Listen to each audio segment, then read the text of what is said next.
Hello friends, welcome to me కథల సంపుటి. Friends, చాలా గ్యాప్ తర్వాత మీ ముందుకు ఒక మంచి నవలతో వస్తున్నానండి. మాదిరెడ్డి సులోచన గారు రచించిన అంతం చూసిన అసూయ అనే నవలతో మీ ముందుకు వస్తున్నాను.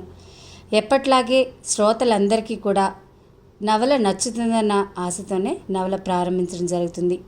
ఈ నవలకు కూడా మీ ఆదర అభిమానాలు అందుతాయని ఆశిస్తున్నాను. ఇంకా ఎవరైనా మన ఛానల్ని సబ్స్క్రైబ్ చేయని వారు ఉంటే తప్పకుండా ఛానల్ని సబ్స్క్రైబ్ చేయండి, లైక్ చేయండి, షేర్ చేయండి, కామెంట్ చేయండి.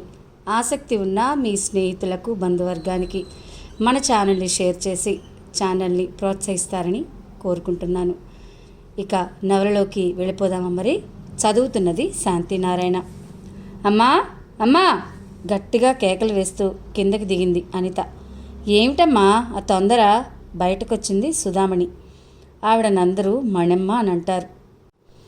మన అవుట్ హౌస్లో ఉంటున్నది ఎవరమ్మా? ఈరోజు ఎక్కడో వర్షం కురుస్తుంది.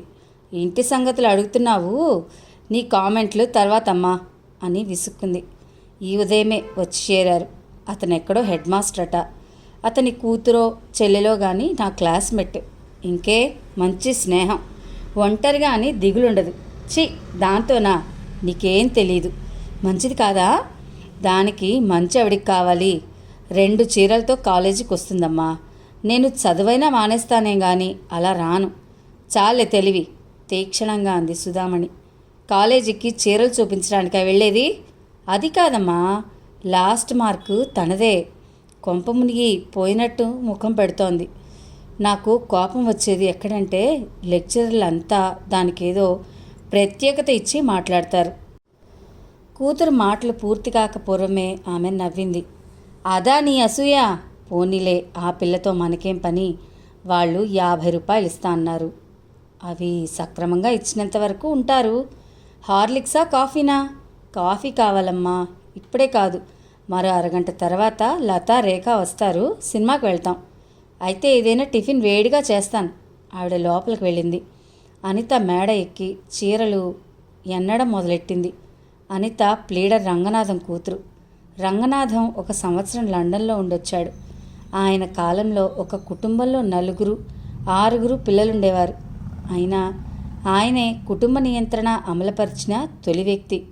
రవీంద్ర, అనితలు ఆయన సంతానం. సుధామణి అనుకూలవతి అయిన భార్య. రంగనాథం 4 ఆడపిల్లల తర్వాత పుట్టిన కుమారుడు అవడం వలన తల్లిదండ్రులు ప్రత్యేక అభిమానంతో పెంచారు. ఆ అహం ఆయనలో ఇంకా కనిపిస్తుంది. ఆయన సంతానమైన రవీంద్రకు మేనమామ పోలిక అంటూ ఉంటుంది తల్లి. అతనికి కష్టసుఖాలను అర్థం చేసుకునే విశాల హృదయం ఉంది అతనికి. అనిత తండ్రి పోలిక. బీదరికం అంటే అంటువ్యాధి. అందుకనే ఆమె ఆమడ దూరం పరిగెత్తుంది వారికి. నేను అనే అహం ఆ అమ్మాయిలో చాలా ఉంది. అసూయ, ద్వేషాలు ఒక పాలు ఎక్కువే. కూతుర్ని గట్టిగా మందలించబోయి వెంటనే బాధపడుతుంది తల్లి. ఒక పిల్ల ఏదో ఒక రోజు ఇల్లు విడిచి పరాయి ఇంటికి వెళ్తుంది. అక్కడి వారితో ఎలాగూ సాధింపులుంటాయి. తనెందుకు సాధించాలని ఊరుకుంటుంది.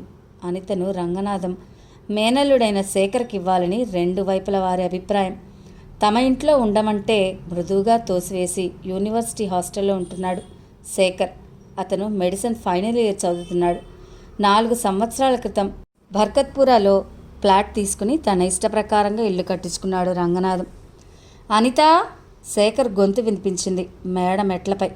అనిత ఉలిక్కిపడి గబగబా చీరలన్నీ బీర్వాలోకి తోసింది. తండ్రి బర్త్డేకి ఇచ్చిన ఫుల్ వాయిల్ చీర తీసుకుని కట్టుకుంది. ఓ మరదల మాణిక్యమా, మీ అబ్బలు వచ్చి అరగంట నుండి ఏచున్నారు.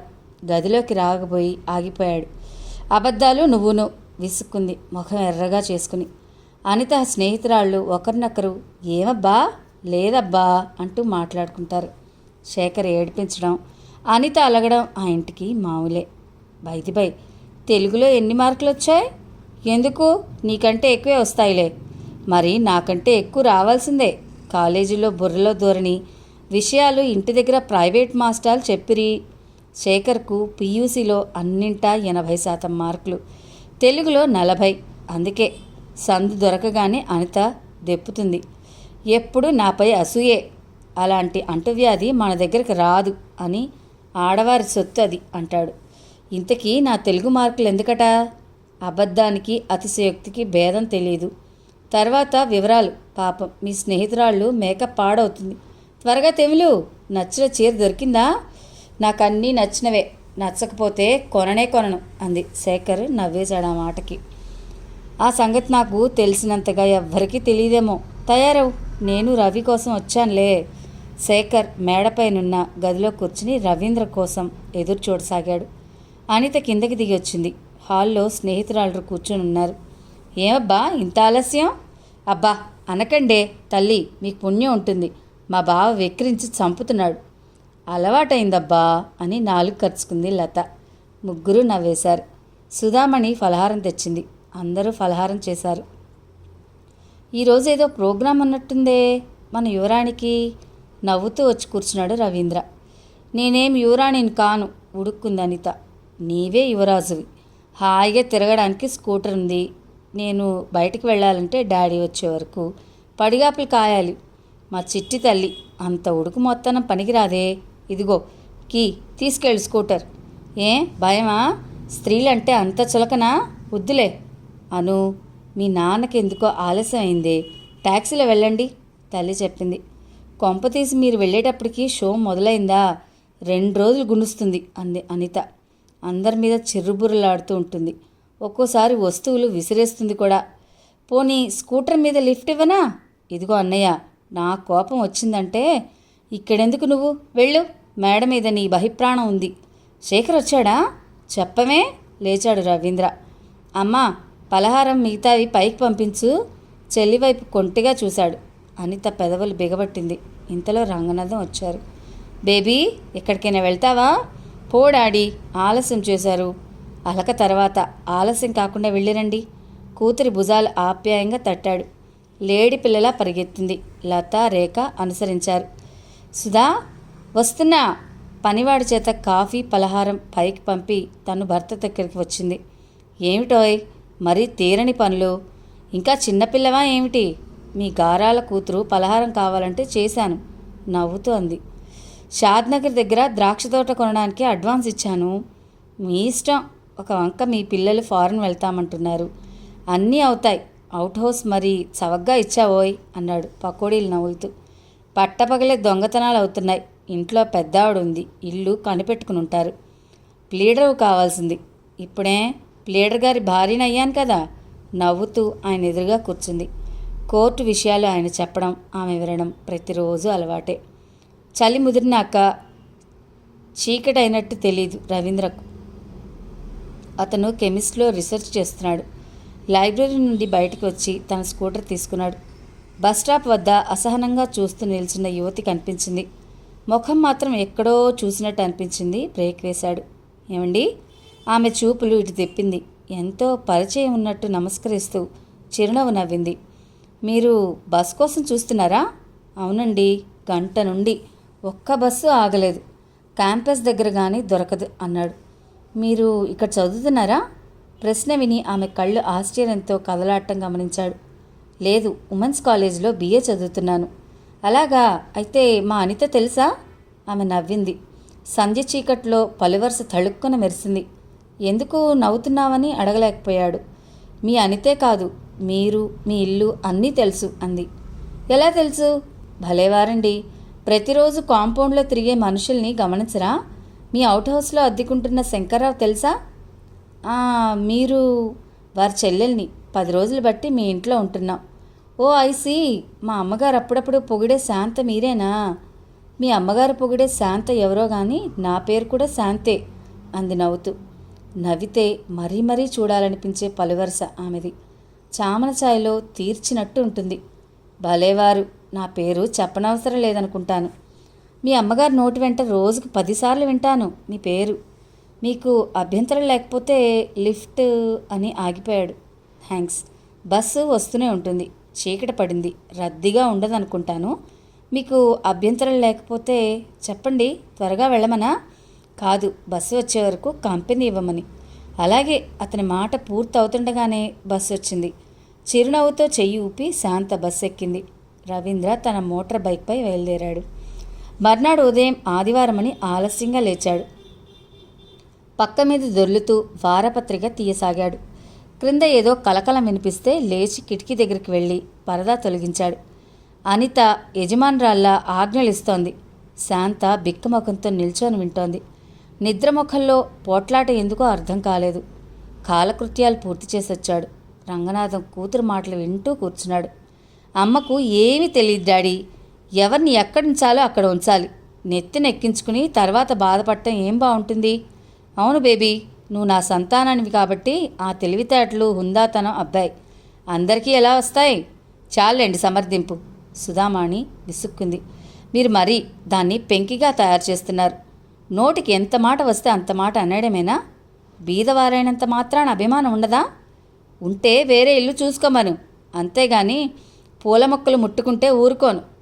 తన తాత జాగీర్ అనుకుందేమో ఉదయమే చెట్ల మీద చేయి వేయడానికి అంటూ హూంకరించింది అనిత. ఏమైందే అను? రవీంద్ర కుర్చీ లాక్కుని కూర్చున్నాడు. అద్దెకున్నవారు మన పెరడంతా వారిదే అనుకుంటున్నారు. ఉదయం లేస్తూనే నందివర్ధనం పూలు కోస్తోంది. రవీంద్ర వింటున్నాడు. ఆ పూలు పూసి రాలిపోవటమే గాని తన ఇంట్లో వారు ఎన్నడూ ఉపయోగించడం చూడలేదు. ఈరోజు ప్రత్యేకంగా వాటి ఆరా ఎందుకో తల్లి పలహారం తేవడంతో ఆలోచన మాని పలహారం తీసుకున్నాడు. ఉప్మాలో నూనె నెయ్యి ఏం వేయలేదా అమ్మా? అడిగింది. నాకు వెయ్యాలనిపించినంత వేశాను. ఇష్టం ఉంటే తిను, లేకపోతే మానే. అంతకంటే దురుసుగా వచ్చింది సమాధానం. మీ మాటలు విని మేము మానేస్తావా? నువ్వు వెళ్ళి చేసుకురా బేబీ. రంగనాథన్ సమాధానం ఇచ్చాడు. ఓ నిమిషంలో చేస్తాను డాడీ. వంటింట్లోకి వెళ్ళి తల్లి చూస్తూ కూర్చుంది. రవీంద్ర మెల్లిగా ఉప్మా తినసాగాడు. వచ్చే వరకు ఆగలేవట్రా? నాకు ఇలాగే బాగుంటుంది. నూనె నెయ్యి ఎక్కువ తింటే ఆరోగ్యానికి మంచిది కాదు. ఏడ్చావు. నవ్వేశారు. సుధామణి, మనమ్మాయి అంత పనివంతురాలు మన బంధువుల్లో ఇంకెవరైనా ఉన్నారా చెప్పు? ఇటు పనులలో ఆరితేరిన మనిషి, అటు చదువులో ఫస్ట్. ప్రపంచ జ్ఞానం లేని ఫస్ట్ ఎందుకు? ప్రపంచ జ్ఞానమా? అదెక్కడో దొరుకుతుంది అత్తయ్య. ఏం రంగు? ఎంత ఉంటుంది? అప్పుడే వచ్చిన శేఖర్ అడిగాడు నవ్వుతూ. కాబోయే డాక్టర్వి ఇంకా కుర్రతనం చేసల మానవు? రంగనాథం మందలింపుగా చూశాడు. చెప్పనా? చెప్పమన్నే కదా అత్తయ్య. అది యూనివర్సిటీ హాస్టల్లో ఉంటుంది. 6 అడుగుల పొడవు, పచ్చని మేనిఛాయ, నొక్కుల జుట్టు, మెడిసిన్ చదువు. అత్తయ్య అత్తయ్య నీకు పుణ్యం ఉంటుంది. ఆపు. కావాలంటే ఇదిగో 2 ప్లేట్ల ఉప్మా తింటాను. గబగబా ప్లేట్లో ఉన్న ఉప్మా తినేశాడు. మరోసారి అందరూ నవ్వారు. ఒరే శేఖర్, నిజంగా నీకు ప్రపంచ జ్ఞానం ఉందని అంగీకరిస్తున్నానురా. మీ అత్త ముఖం చూడు ఎలా వెలిగిపోతుందో. నువ్వు ఉప్మా తింటుంటే మనుషుల్ని ప్రసన్నం చేసుకోవటం ఓ విద్యేనారా? మావయ్య, 2 సాక్షుల ముందు అంగీకరించావు. రేపు మీ గారాల పట్టుతో పేచీ వస్తే ఇదే మాట మీద ఉండాలి. ఇదిగో బావగారు, ఇక్కడ నిన్ను చేసుకోవడానికి ఎవ్వరూ సిద్ధంగా లేరు. వచ్చింది అనిత. ట్రేలో ఉప్మా ప్లేట్లున్నాయి. ఆమె వెనకాలే పనివాడు మోసుకొచ్చాడు. ఇదిగో మరదల మాణిక్యం గారు, నీ ఉప్మా తిననని భయంతో నన్ను చేసుకొని అంటావేమో. కావాలంటే 5 ప్లేట్లు తినగలను. ఒరే శేఖర్, ప్లేట్లు గ్లాసులు మింగుతూ బలుస్తున్నావు కానీ మా ఇంట్లో ఇవి మాత్రం వదిలిపెట్టు. కావాలంటే ఉప్మా తిను. రవీంద్ర అన్నాడు. ఏరా, ఇంకా ఏదో అనబోయి పెద్దవారున్నారని ఊరుకున్నాడు. అనిత తల్లి కంటే ఉప్మా బాగా చేసింది అనడంలో సందేహమే లేదు. ఎలా ఉంది బావా నా ఉప్మా? కర్మ, నువ్వు మీ నాన్న బాధపడతారని తింటున్నాను. ఉప్పు ఎక్కువ, నెయ్యి తక్కువ. ఇంకేం చెప్పక్కర్లేదు. తింటున్న ఉప్మా వదిలేసి మేడ మీదకి వెళ్ళిపోయింది. నీకు దాన్ని ఏడిపించడమే పనా? ప్రతిదానికి ఏడ్చేవారంటే నాకే మాత్రం సానుభూతి లేదు మావయ్య. వెళ్ళి నిజం చెప్పరా, ఈ రోజంతా పాడవుతుంది. రవీంద్ర చెప్పగానే పైకి వెళ్ళాడు. అను, వెళ్ళు, నన్నేం పిలవద్దు. ఇదిగో అను, నిజానికి ఉప్మా చాలా బాగుంది. నీ ధోరణే బాగుండలేదు. క్షణంలో అందరి సంతోషాలు హరింపజేశావు. నీవు చేసిన పని అందరూ బాగుందని అనాలనే తాపత్రయం వదలాలి. బాగుందనక మరి అబద్ధం ఎందుకు చెప్పావు? అందుకే మరోసారి తెలుగు అలంకారాలు చదువు. అబద్ధానికి హాస్యానికి తేడా తెలియదు. నేను బాగుండలేదనగానే అలక సాగించాలా? నేను ప్రతి పనిని యోచించి చక్కగా చేస్తాననే నమ్మకం నాకుంది. అంత ధైర్యం గలదానివి ఈ చిన్న విషయానికి ఎందుకు డీలా పడిపోయావు? నా పని బాగుండలేదంటే కోపం రాదు? నీకు మంచిగా కనిపించి ఇతరులకు కనిపించకపోవచ్చు. Anyhow I'm సారీలే. అతను జబ్బ పట్టుకున్నాక లేవక తప్పలేదు. అందరికీ కాఫీలు టిఫిన్లు ఇచ్చి తన నోట్ పుస్తకాలు తీసుకుంది శాంత. ఓ స్నేహితురాల దగ్గర పుస్తకం తెచ్చుకుంది. ముఖ్యమైన అంశాలు రాసుకుని పుస్తకం సోమవారం తిరిగి ఇవ్వాలి. శాంత, నేను మీ అన్నయ్య దీపక్లో మార్నింగ్ షోకి వెళ్తున్నాం. వంట పనిలో అమ్మకు సాయం చేయి. మంజుకు, రాధకు తలలు అంటూ వదిన సుభద్ర చెప్పి వెళ్ళిపోయింది. శంకర్రావుకి 4 సంతానం. 2 కొడుకులు, 2 కూతుళ్ళు. దగ్గరలో మిడిల్ స్కూల్లో హెడ్ మాస్టర్. తండ్రి పోయిన నాటికి అందరి బాధ్యత తీరింది. ఆఖరిదైన శాంత మిగిలిపోయింది. శాంత వివాహ సమస్య అతని పాలిట అంతరిక్ష యాత్రలా ఉంది. పిల్లల్ని పిలిచి తలలంటింది. మగపిల్లలు బాత్రూమ్ని ఒక కొలికి తెచ్చి తమ స్నానాలు ముగించారు. అమ్మా, కూరలు తరగనా? నేను తరుక్కుంటాను, వెళ్ళి నోట్స్ రాసుకో అన్నది ధనమ్మ. ముసలి తల్లిపై పని వదలటం బాధగా ఉంది. విధిలేదు మరి. నోట్స్ ముందు పెట్టుకుని కూర్చుంది. అత్త, నాకు వర్గమూలాలు చెప్పవు? మేనల్లుడు శ్రీను వచ్చాడు. తర్వాత చెప్తానురా, నాకు బోలెడు రాత ఉంది. హోంవర్క్ లెక్కలు 20 ఇచ్చారు, ఇప్పుడే చెయ్యాలి. సాయంత్రం క్రికెట్ ఆడతాం. కాపీలు పక్కకు నెట్టి వాడికి లెక్కలు చెప్పింది. బట్టలమ్మా, చాకలబ్బాయి వచ్చాడు. వాడికి మాసిన బట్టలు వేసి లెక్కలు రాసి పంపింది. 11:30 అయింది. మళ్ళీ కాపీలు తీసుకుంది. శంకర్రావు గారు, బయట కేక వినిపించింది. వెళ్ళి చూడు శాంత. ధనమ్మ వంటింట్లో నుండే కేకేసింది. చూడాల్సిన అవసరం లేకుండానే అతిథులు వచ్చారు. ఇది వరకున్న ఇంట్లో పక్కవాటాలో ఉండే దంపతులు. నమస్కారం, రండి సాదరంగా ఆహ్వానించింది. అన్నయ్య లేడా? లేరండి, సినిమాకి వెళ్ళారు. మొత్తానికి భలే ఇల్లమ్మా, 100 పెట్టినా తక్కువే. అతను గంట వాగించి కాఫీ ఇచ్చాక తను వచ్చిన పని చెప్పాడు. నేను చెప్పిన మాట అన్నయ్య చెవిన వెయ్యమ్మా. జూన్లో మా వాడు, అంటే అదే మా ఆవిడ తమ్ముడు 6లోకి చేరాలి. ఒక సీటు రిజర్వ్ చేయించమను. ఇంకా 6 నెలల నాటి మాట కదండి. కాలం మారుతోందమ్మా. మా స్నేహితుడు భార్య కడుపుతూ ఉండగానే కాన్వెంట్లో సీట్ బుక్ చేయించాడు. తన మాటకు తానే నవ్వుకుని వెళ్ళిపోయాడు. టైం చూసి ఒక నిట్టూర్పు వదిలింది. పిల్లలకు అన్నాలు పెట్టి తను భోజనం చేసి వచ్చేసరికి 1:30. పిల్లలను లాలించి కథలు చెప్పి పడుకోబెట్టింది. అమ్మయ్య అనుకుని లేచి పుస్తకాలు తీసుకుపోయింది. వేదవ సినిమా, వేదవ సంత, డబ్బులు గుంజటానికి. విసుక్కుంటూ ఇల్లు చేరింది సుభద్ర. ధనమ్మ కొంగుపరుచుకుని గుర్రు పెడుతోంది. అన్నా వదినలకు వడ్డించింది. ఇష్టం లేకపోయినా వదిన చెప్పే కథ విన్నది. కొందరు టూకీగా చెప్తారు. సుభద్ర మాత్రం వర్ణాలు, పాటలు, ఆ సందర్భంలో ధరించిన దుస్తులు అన్నీ చెప్తుంది. శాంత, నానుస్తూ పిలిచాడు శంకర్రావు. ఏమన్నయ్యా? కథ రాత్రికి విందువు గాని, కాస్త ఈ టేబుల్స్ చెక్ చేయి. క్లర్క్ను వెయ్యరు. ఇదో తద్దినం అంటూనే మంచం మీద వాలి నిద్రపోయాడు.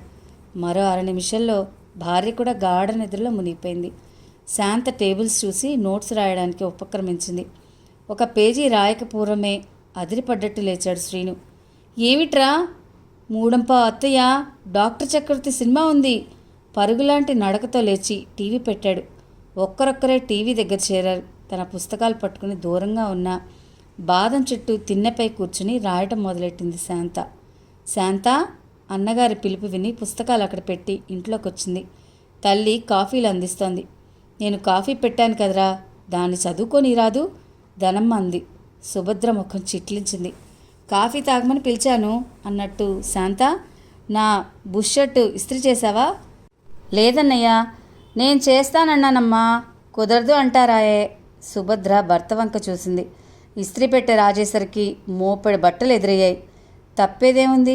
బట్టలు పూర్తిగా అయ్యేసరికి రాత్రి భోజనాలు వడ్డించాలని పిలిచింది సుభద్ర. భోజనాలు కాగానే ఎవరి దారిన వారు పడుకున్నారు. శాంత రాసుకుంటూ కూర్చుంది. ఏ మూల నుండి లైట్ కనిపించినా నిద్ర పట్టి చావదే. ధనమ్మ దొరలసాగింది ఆవులిస్తూ. ఏమోయ్ మరదలా, కరెంటు బిల్లు ఎంత వస్తుందో తెలుసా? 10ంటికి ఖచ్చితంగా లైట్ ఆర్పేయాల్సిందే. దినమంతా ఏం చేశావు? చదువుకుంటే పోలా? వదినగారు దండకం చదివి నిద్రలోకి లీనమైంది.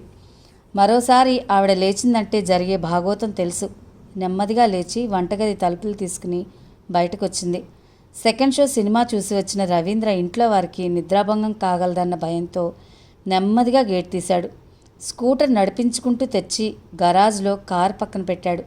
వరండా మెట్లు ఎక్కబోయి టక్కున ఆగిపోయాడు. వరండా టేబుల్గా ఉపయోగించి 2 మెట్ల కింద కూర్చుని చకచకా రాసుకుపోతోంది శాంత. ఇంకా చలి వదల్లేదు. రవీంద్ర స్వెటర్ పైనే కోటు వేసుకున్నా చలిగానే ఉంది. అలాంటిది వంటికి అతుక్కుపోయిన వాయిల్ చీర, అనార్చితంగా ఉన్న జానెడు నడుము. చలి వేయటం లేదా అనుకున్నాడు. అలా 5 నిమిషాలు నిలబడ్డాడు. శాంత నడుము ఎత్తి పెన్ను మూసింది. పక్కకు నీడబడగానే ఉలిక్కిపడింది. భయపడ్డారా? మీరా? ఎవరో దొంగాడు అనుకుని భయపడ్డాను అన్నది తేలిగ్గా నిట్టూర్చి. ఇంట్లో వారికి నిద్రాభంగం అవుతుందనా? అన్నది. అతను మెట్టుపై కూర్చున్నాడు. కొన్ని నిమిషాలు మౌనంగా దొర్లిపోయాయి. ఏమిటి ఆలోచిస్తున్నారు? చదువు కోసం మీరంత శ్రమ పడుతుంటే ఎందరో అవకాశాలుండి కాలదన్నుకునేవారు గుర్తుకొస్తున్నారు. అవకాశం కంటే అభిరుచి కూడా ఉండాలి కదండి. అదే నిజమే. ఇంచుమించు ప్రతి సాయంత్రం యూనివర్సిటీ రోడ్లో కనిపిస్తారు. పుస్తకాల కోసమే వెళ్తారా? కాదు, నవ్వింది. నాకున్న విషయాలు కప్పిపెట్టుకోవడం తెలీదు. దొంగతనం చేయనంత వరకు సిగ్గుపడాల్సిన పని లేదనుకుంటాను. నేను ట్యూషన్లు చెప్తాను. నేను దురుద్దేశంతో అడగలేదు. మీరు అడిగారని అన్నానా? చెప్తున్నాను. పై చదువు చదివించే శక్తి లేదని అన్నయ్య తన ఆసక్తిత వెల్లడించాడు. అతన్ని నిందించను. అతనికి భార్యాబిడ్డలున్నారు. అందుకే నా చదువు నేనెవరికీ శ్రమపడదలుచుకోలేదు. మీ కృషి అభినందనీయం అన్నాడు. వెళ్ళి పడుకోండి, చాలా రాత్రైంది. పుస్తకాలు తీసుకుని లేచింది. ఒక మాట చెప్పాలి. కోపం రాదు కదా? చెప్పండి. మీకు కావలసిన పుస్తకాలు లిస్ట్ రాసివ్వండి. యూనివర్సిటీ లైబ్రరీ నుండి తేవడానికి ప్రయత్నిస్తాను. చాలా థ్యాంక్స్. ఒక్క మాట చెప్పండి. మీరు లైబ్రరీ నుండి తేగలిగితేనే తేండి. మీ అనితవి మాత్రం ఇవ్వకండి. దానివి ఏమి ఇవ్వను. అలా చూస్తున్నారే?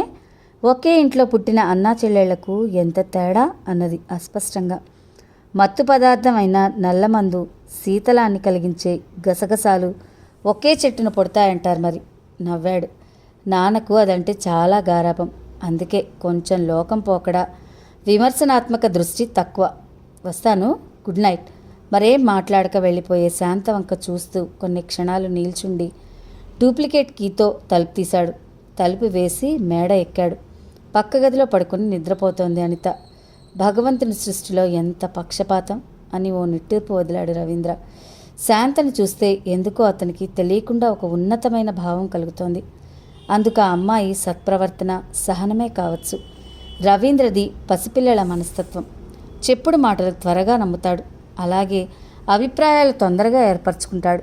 అందరికీ సహాయపడాలనుకుంటాడు. సుధామణి ఒక్కోసారి చాలా భయపడుతుంది. పిల్ల అహంభావి, అబ్బాయి అమాయకుడు, నిస్వార్థి.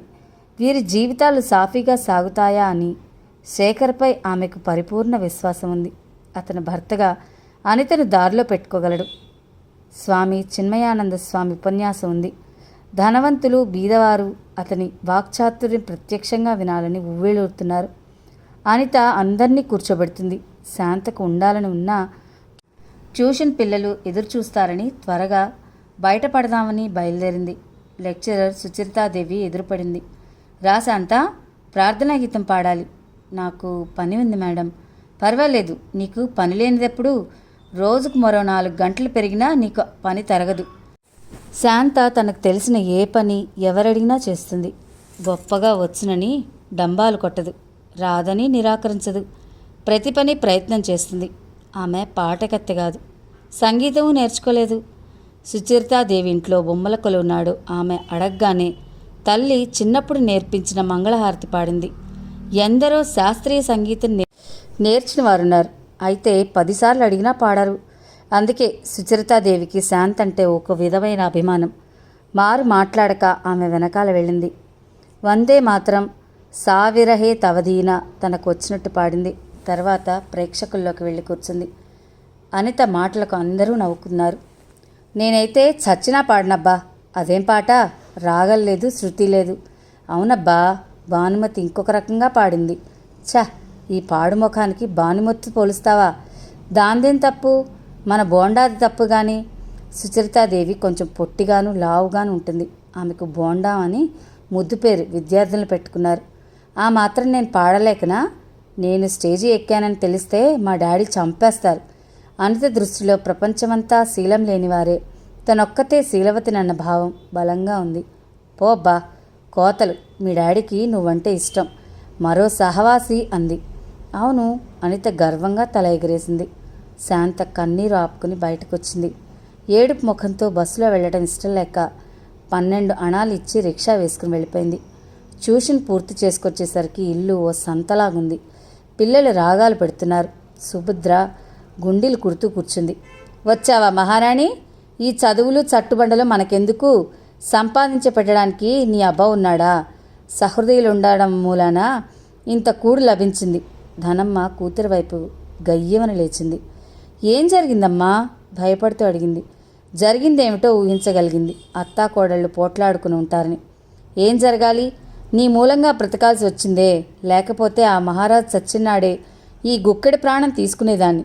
ఆవిడ జర్రున చీదేసింది. చూసావా శాంత, మీ అమ్మ మాటలు? ఏం తక్కువైంది? శంకరమఠంలోకి ఎవరో స్వాముల వారు వచ్చారట. అందరూ చందాలు వేసి పాదపూజ చేస్తున్నారట. మీ అమ్మగారి వంతు 15 రూపాయలు. చాలా ఎక్కువే. అందుకే అన్నాను, పెళ్ళికి ఎదిగిన పిల్ల ఇంట్లో ఉంది, మనమంత డబ్బులు తగలేయడం ఎందుకని. ఛీ, నాది బ్రతికే.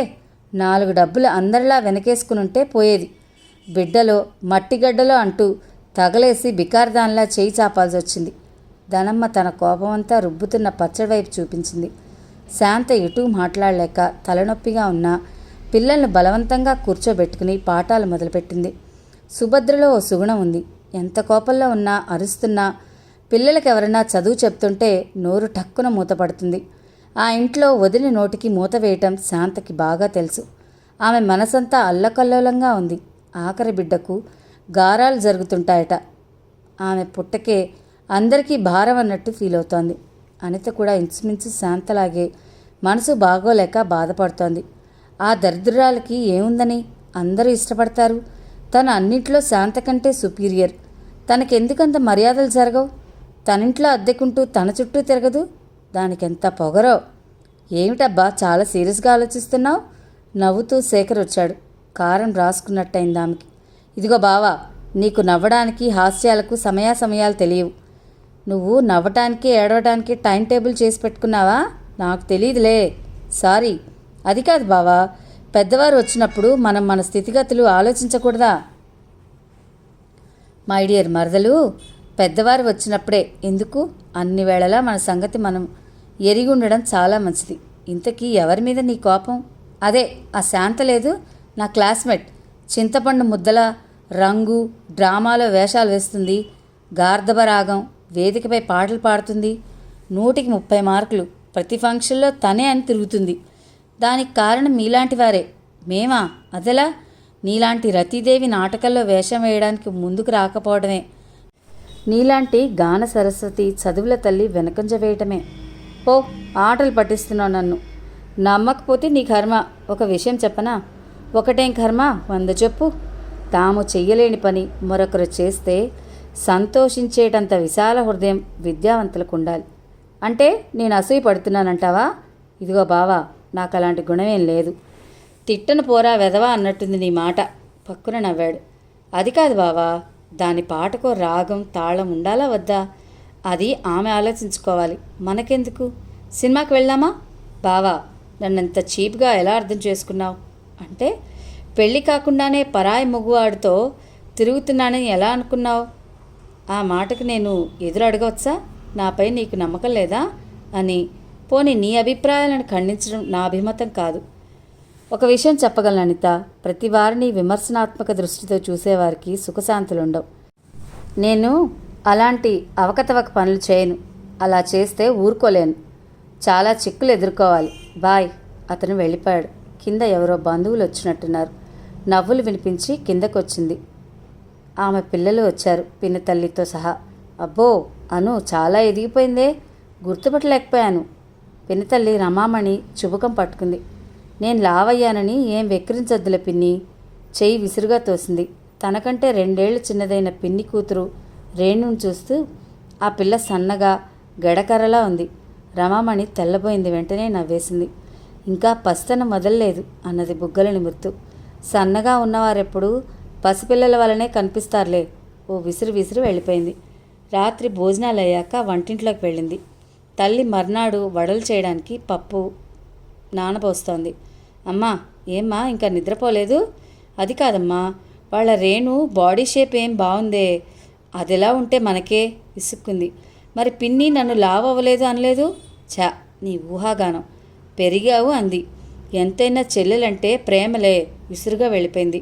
తండ్రి దగ్గర కూర్చుంది. శాంత సంగతి, పిన్ని సంగతి చెప్పినాక గాని మనసు తేలిక పడలేదు. పోనీలేమ్మా, అలాంటి వాటి కోసం బాధపడకూడదన్నాడు తండ్రి. ఎలాగైనా శాంతను దులిపేయాలన్న సంకల్పం కలిగింది. మర్నాడు శాంత బస్ స్టాప్లో నిల్చుంది. కారు ఆపి రమ్మన్నది అనిత. థ్యాంక్స్ అనిత, బస్సు వస్తూనే ఉంటుంది. జవాబు విని మండిపోయింది. ఆ రోజు సాయంత్రం ఇంటికి వస్తూనే తల్లితో చెప్పింది.